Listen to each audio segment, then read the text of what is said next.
সত্যি আশিকুল বাবু, আপনার কপাল বটে। আমার তো আপনাকে দেখে হিংসা হয়। সে যা আপনি বলেছেন। কথায় আছে না, কপালের নাম গোপাল। নাকি কপালে বেশি দিন সুখ থাকে না, তাই চিন্তা হয় মাঝে মাঝে। কি যে বলেন, আপনার আবার চিন্তা? মা সরস্বতী, মা লক্ষ্মী সবই তো তোমার ঘরে বাস। যেমন সম্মান সেরকম ধন সম্পত্তি, কিছুই তো আপনার অভাব নেই। দুটি মেয়ে, দুটি সুশিক্ষিত, দুটি জামাই, ঘটনা চক্রে ঘর জামাই। তা যা বলেছেন, চিন্তা তো থাকে। মেয়ে দুটি সাক্ষাৎ লক্ষ্মী, ওই দুই জামাইকে নিয়ে যত সব সমস্যা। কেন শুনি খরচ করে বুঝি? তা তো হবেই, শ্বশুর মশাইয়ের টাকা, নিজের কষ্ট তো নয়। কথায় আছে না, সারা জীবনে কামাই লুচ্ছে দুই জামাই। না না, সেসব কিছু না। দুই জামাই দুই রকম। বড় জামাই শিক্ষিত ও বুদ্ধিমান, কিন্তু ছোট জামাইয়ের পেটে তত শিক্ষা নেই। ও একটু সাদাসিধে, ওকে নিয়েই চিন্তা। ও তাই বুঝি? বটে, এত চিন্তার কথা। এত সম্মানীয় লোকের মুখে যেন চুনকালি না পড়ে। কিছু না মনে করলে একটা প্রশ্ন জিজ্ঞেস করি? হ্যাঁ করুন, কি জানতে চান? জামাইটা জুটলো কিভাবে শুনি? অনেক কাণ্ড। আমার একটা বিধবা পিসি শ্বশুর বাড়ি আত্মীয় ছিল ইমতিয়াজ। বাবা মা মারা যাওয়ার পরে আমার পিসির কাছে এসে থাকতে লাগলো। তাই আপনাদের বাড়িতে গেল ইমতিয়াজ, কিন্তু ঘর জামাই কিভাবে? সেটাই তো বলছি, ছেলেটা দেখতে শুনতে খারাপ না, পারিশ্রমিক খুব, বাড়ির সবার হুকুম কোনো হাসি মুখে শুনতো। মনটাও ভালো ছিল। আমার ছোট মেয়ে খুশি, তাই তার মনে ধরে গেল। ছেলেটা তো খারাপ না, আমাদের খুশি তো বুদ্ধিমতী মেয়ে, তার পছন্দ কি আর খারাপ হবে? তা যে বললাম না, ওই যে কি যে বলে, সাধারণ বুদ্ধি কম, তবে একটু বেশি সাদাসিধে। পারিবারিক ব্যবসা কি করে করবে? আপনি তো আছেন, একটু শিখিয়ে পড়িয়ে নেবেন ছোট জামাইকে। আজকে তাহলে যে আমার বিশাল তাড়া আছে।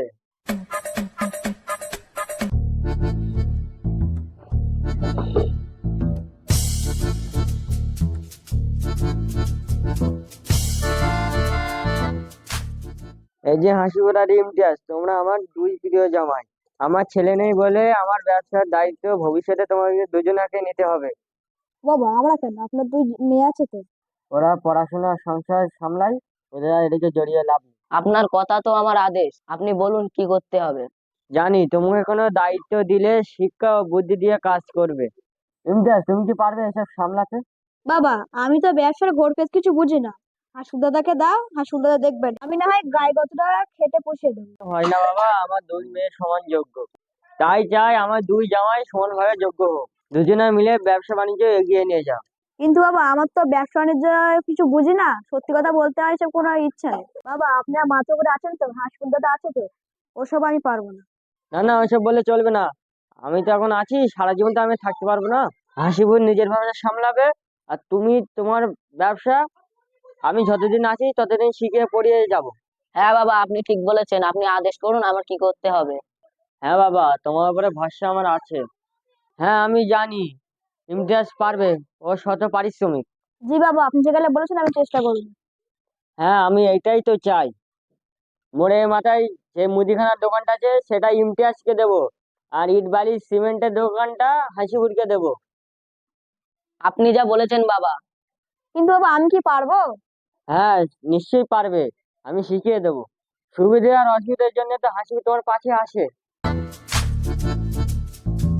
এই যে জসিম, আমার ছোট জামাই ইমতিয়াজ আজ থেকে এই দোকানে বসবে, আর ও এই দোকানে মালিক। আচ্ছা ঠিক আছে বাবু। আমি মাঝে মাঝে আসবো, তোরা তো আছিস। বাবু, আপনার কোনো চিন্তা করতে হবে না, আমি ইমতিয়াজ বাবুকে সব বুঝিয়ে দেবো।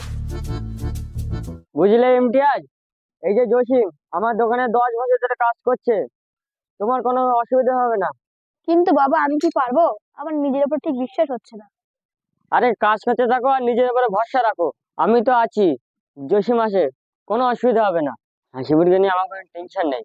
ও চালাক শুধু ছেলে আসে, ও ওই দোকানটা সামনে নেবে।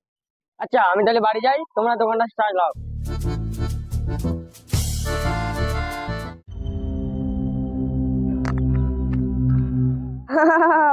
আসল ভাই, তুমি খুব বুদ্ধিমান।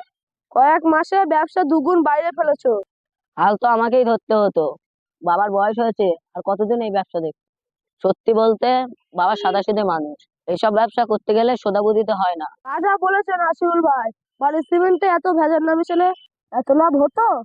তুমি পারবে ব্যবসা দুই গুণ তিন গুণ বাড়াতে, তবেই তো বছরের শেষে লাভের মুখ দেখবো। চুপ চুপ, আস্তে আস্তে। এসব কথা পাকানোতে সময় লাগে না। এসব কথা কেউ জানতে পারলে সমস্যা হবে। তোমার চেনা সে কন্ট্রাক্টরটা কবে আসবে? উনি তো আমাদের সোনার হাঁস, উনি কত বছর ধরে আমাদের কাছ থেকে মাল নিচ্ছে, ভেজাল জিনিস কিনবে আর তোমার পকেট ভরাবে। সত্যি ইমতিয়াজ, তুমি দোকানে বসার পর থেকে বিক্রি হো হো করে বেড়েছে। তোমার যা ভালো ব্যবহার সবার সাথে আর তুমি যা পরিশ্রমী, এতে ব্যবসা আরো বেড়েই চলবে। কি যে বলো জসিম ভাই, ব্যবসা তো কিছুই বুঝি না, তুমি আছো শিখে দিচ্ছ বলেই তো আমি পাচ্ছি। আর আমার গায়ে গতরে খাটার অভ্যাস আছে। আমি একটু বাজারে যাবো, কিছু জিনিসের অর্ডার দেওয়া আছে, তুমি এদিকে সামনে সামনে নাও। বাবু, তুমি নিশ্চিন্তে যাও। তা তোমাদের ব্যবসা কেমন চলছে? আপনার আশীর্বাদে ভালো চলছে। এই কদিন অনেক টাকা লাভ হয়েছে বাবা।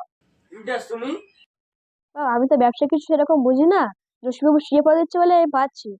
আর তবে একটা বড় চালের অর্ডার পেয়েছি, সব মাল শহর থেকে এনে গোডাউনে রেখে দিয়েছি। সাবাস, আমি এটাই তো চাই। আমি জানতাম তুমি পারবে। বাবা তুমি আমাকে ভরসা করছো, এটাই অনেক।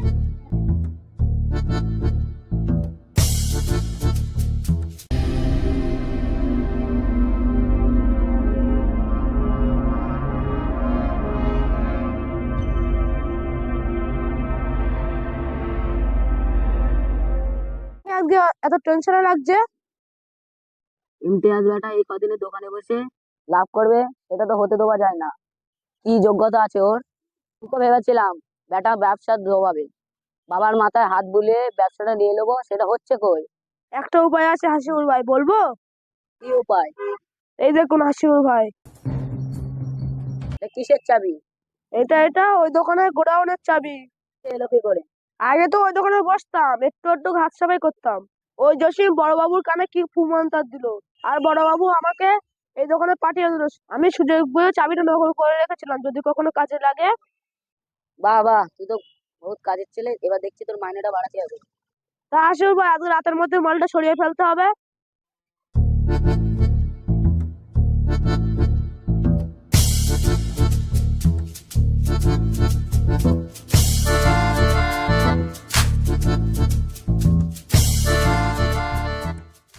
কি দারোগা বাবু, আপনি? কন্ট্রাক্টর বাবু তো আছে। হ্যাঁ, হাসিবুলের সঙ্গে দরকার, হাসিবুলকে ডাকুন। এই যে হাসিপুর, দারোগা বাবু তোমাকে ডাকছে।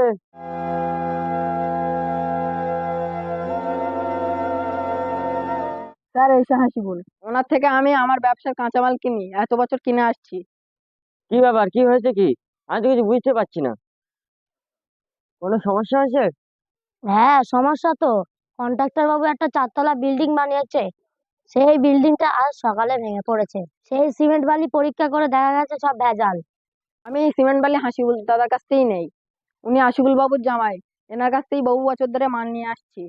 না না, এ কি বাবা, আমি তো কিছু জানি না। উনি উনি মিথ্যে বলছেন। দেখুন বাবা, ও যা তা বলছে। দেখুন, আমি মিথ্যা বলছি না, এখানে সবকিছু যাচাই বাছাই করেই আমি এখানে এসেছি। আপনি আমার সঙ্গে থানায় চলুন, ধাবালা কোর্টে বলবে। বিশ্বাস করুন স্যার, আমি এইসব জাল জিনিস বিক্রি করিনি। ওই স্বামীর স্বামীর সব বিক্রি করেছে। ছি ছি ছি, এসব দিনগুলো আমাকে দেখতে হচ্ছে। দাঁড়ান দাঁড়ান, আরো কথা আছে, ওকে ভিতরে নিয়ে আসুন।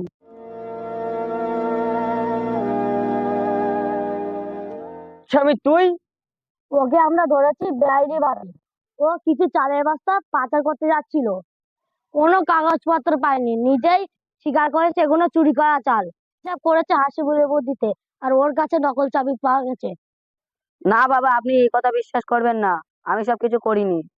আজ আমি বুঝতে পারছি ইমতিয়াজের দোকানটায় চালের পয়সা কেন কম পড়েছিল। ছি ছি ছি, যার উপরে এত বিশ্বাস করলাম সেই আমার আজ মুখ পোড়ালো। চলুন হাসিবুল বাবু, আপনাকে ভেজাল জিনিসের ব্যবসা করার জন্য গ্রেপ্তার করা হলো।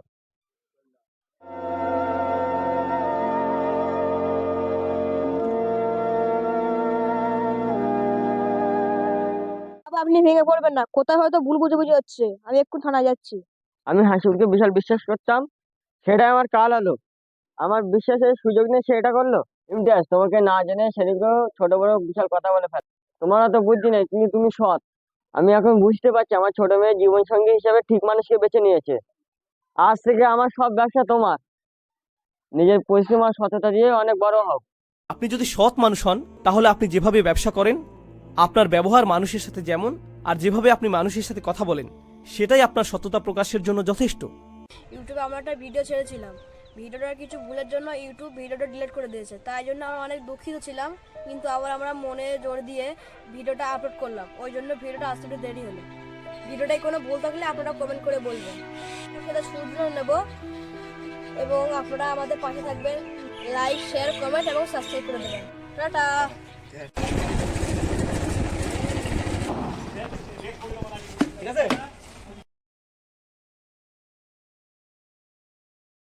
Shawty, I'm gonna get ya. You know I'm gonna get ya. Maybe I'll even let you be my chamak chamak chalo. What? Sorry. Just let me hear that word.